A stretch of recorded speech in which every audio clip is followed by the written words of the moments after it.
Champing, anong ginagawa mo? Nagre-relax ka? Aba, napakaganda pa ng pagkakapwesto. Pagalaw-galaw na naman ang kapiranggot na buntot. Galing talaga.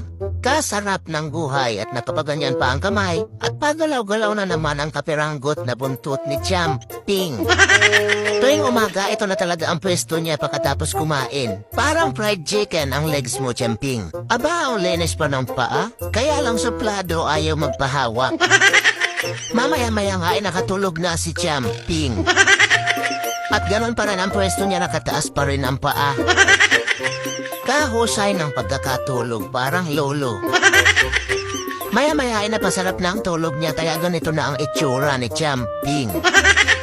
Medyo sumisingaw ang ngoso, ibig sabihin tulog na yan. Sa gabi naman, pagkatapos nilang kumain ay hindi inaantok si Champing. Ang ginagawa niya, naglalaro siya diyan kahit mag-isa. Hindi yan makakatulog hanggat sa hindi siya makapaglaro o makipagbakbakan. At lahat ng toy dito sa bahay ay si Champing lang ang laging gumagamit. Champing, panay ka na naman sa laro pagkatapos mo lang kumain. Itong tiyan mo na to, sa sakit yan sa ginagawa mo, Champing. Matulog ka muna. Oh, nang sipa ka pa, ano ka, kabayo?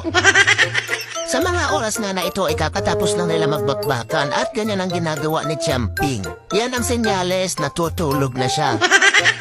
Yung mga kasamahan niya ay kanina pa naplakda, pero si Champing maglilinis muna yan ang buong katawan bago matutulog. Habang naglalaro si Champing ay nasa sulok naman ang kanyang angkol. Nambibwisit na naman si Champing sabay kinakalabit ang kanyang angkol. At ayan nga ang sinasabi, hindi natutuwa ang barako makipaglaro kaya nabubwisit ito. Ito lamang si Champing dyan pa naglaro, kita nang nasa sulok ang kanyang angkol.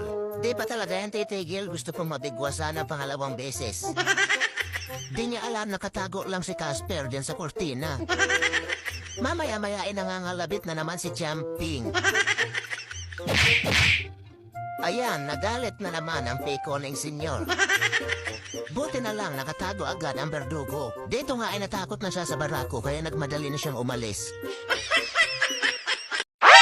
Caspar? Anong ginawa mo? Bakit binagbog mo? Hindi ka naman inaano.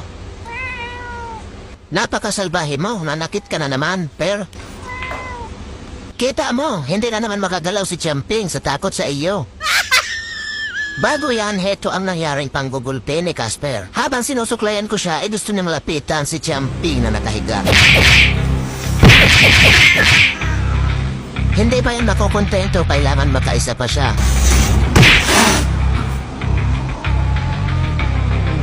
Napakasalbahing barako, hindi na naman malaman kung ano na naman ang dahilan ng galit niya kay Champing.